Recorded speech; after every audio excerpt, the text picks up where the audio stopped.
Tonight on the 31 Nights of Halloween Horror, he just inherited a grand estate. It comes with a beautiful house, a woman who is into black magic, a scientist and his lovely daughter, a jackass of a butler, a creepy necrophile handyman, and of course, zombies.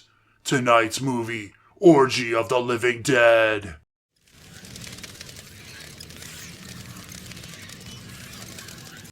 Hello everybody, and welcome back to another episode of the 31 Nights of Halloween Horror! Aha! The Year of Infamy! Yes! Yes!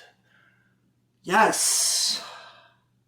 Moving along on this freight train of fright, we are moving to a foreign film.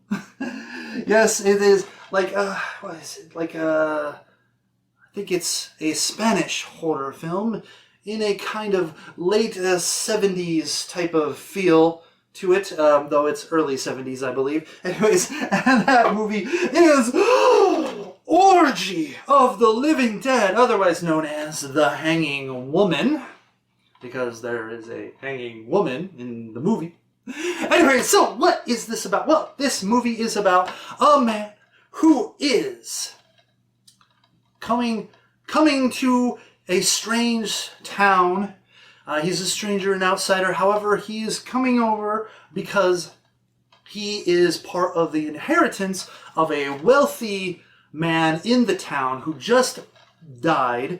And actually, the funeral kind of happened not too long ago. And his daughter, the wealthy man, the deceased man's daughter, goes into the crypt to find a message in the breast pocket of his burial suit.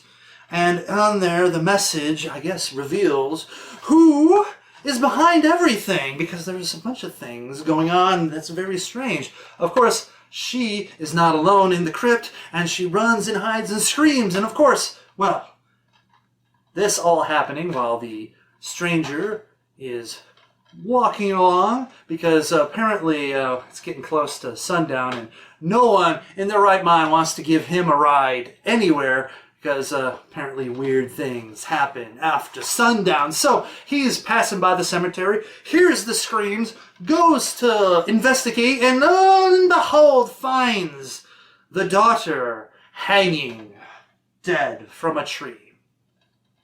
And so, of course, there must be an investigation. The town investigator thinking like, well, you know, after the man died, the big rich man died, everything was going to go to his daughter. And now his daughter is dead. Then who would profit from the death of the daughter? Well, we have a myriad of suspects, because yes, we have to do the whole red herring palooza in this movie. And so we have the wife, who is a black magic aficionado, who is, I guess, having an affair with this creepy Undertaker guy, some Igor motherfucker, played by Paul Naschy, who apparently can only, like, you know, touch her if she pretends to be dead, because I guess he's got the Necrophilia anyways. So, and of course then there is the house guests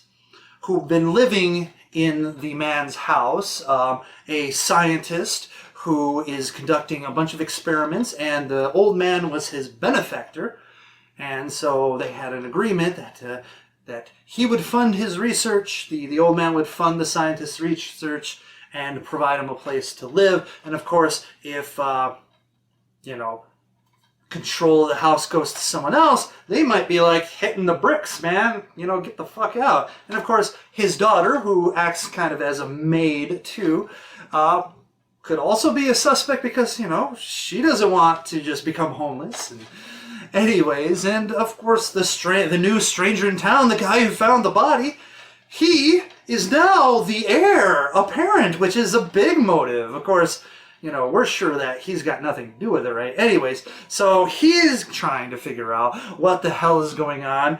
and of course clear his name. And well, you just have a merry-go-round of all kinds of strange things. We have the wife trying to seduce him because, you know, well, if she gets with him and he controls the estate, then she can manipulate him into doing what she wants with the estate. And of course we have the daughter who wants to seduce him because she'll be like, you know, hey, you know, keep my father on, whatever. And of course the scientist wants to continue his research, so he shows him how the cool stuff he's doing, and it's like, you know, come on. So you have all this kind of back and forth, and oh yes, right, the creepiness and the weirdness that's happening all throughout the movie until we get to the climactic end where we have what seemingly undead things attacking people, trying to figure out who is behind everything, especially the murder of the hanging woman and the father.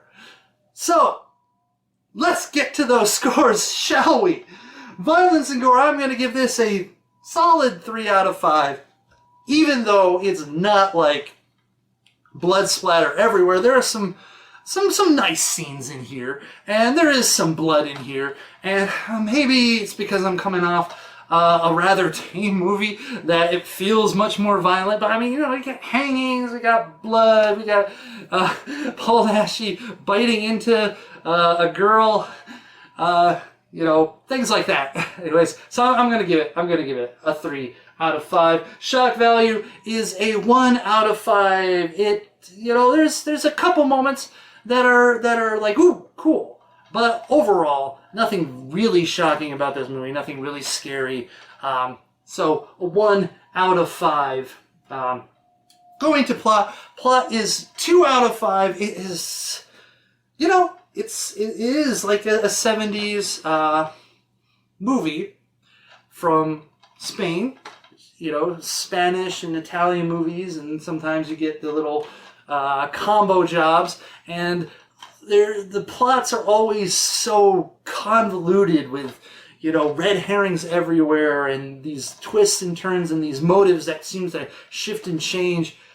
And the flow gets kind of weird because of it. And you have another one of these movies where you're just kind of like, I mean, I guess it makes sense, but it's just, it's just how it got there and what it was doing. It needed a little bit more work, okay? So let's just put it at that. It does a job enough to keep you there, but I wish it could have done something better, a little bit more straightforward. Anyways, 2 out of 5. Acting, I'm going to give this a 2.5 out of 5. Look, I just think it's the average Euro horror movie acting, dubbed voices and all, just, you know, average. Nothing, you know, just seems par for the course. So 2.5 out of 5. Nudity, I am going to give this a 3 out of 5. I mean, there are a few scenes that last a little bit, but overall, not too much going on there. You get the daughter trying to seduce, I guess, I mean, in her really weird and awkward way. Basically just stripping naked and say, you can do whatever you want with me. And of course you have the wife who, you know, basically bags him. And they have this kind of this weird dream sequency sex scene, whatever. Anyways, but you know, that's about it. Anyways, so 3 out of 5 though. Still decent. In a way. Moving on. Enjoyment factor is a 2.5 out of 5. Look, I love the atmosphere. I love these you know, 70s European horror movies. There are stuff that's in there that's interesting, from the soundtrack to the weirdness of the dubbed acting voices and just you know, the overall kind of creepy aesthetic, but yet when I think about it, it's pretty dang average. It doesn't really do anything to set itself apart from other movies of the same type. And the zombies are really kind of just, okay, yeah, whatever. You know, it's not really an orgy of the living dead. And honestly, calling it the hanging woman, I guess, you know, got her hanging there for the first part of the movie for, Yeah, I know, I hit the ceiling. Anyways, so, yeah, average. 2.5 out of 5, and that's what my overall impression of this movie is. Pretty average, 2.5 out of 5. Still, not horrible.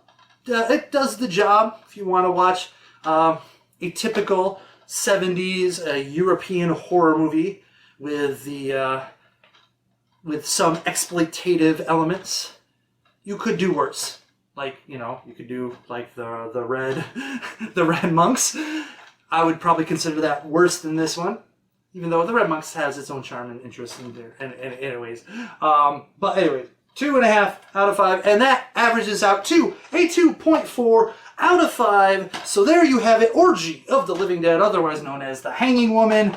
Tell me what you think in the comment section below. Rate, comment, subscribe, hit the bell, notification, yada yada, everything that you're supposed to say in a YouTube video. Though, honestly, nowadays, you're supposed to do that like at the beginning, I guess, because no one's staying to the end to watch anything anymore, especially not my shitty videos. But anyways, but if you're here, you know, Excelsior! Anyways, I love y'all for it. So, there you have it.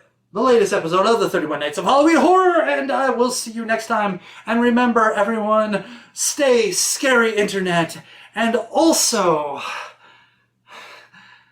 maybe find a hotel. If you're, like, going to, you know, an Eastern European village, and everyone's afraid to go out at night, and you can't get a ride, you know, just find a hotel, or you know what? If they let you, just kind of sleep on a bench at the train station or whatever, because, you know, you're just gonna end up finding some dead person and then becoming a prime suspect in their death, because of course you're the outsider. Or worse, you could just end up being a victim of a vampire or something like that. Anyways, I was, you know, the typical PSA. Ah!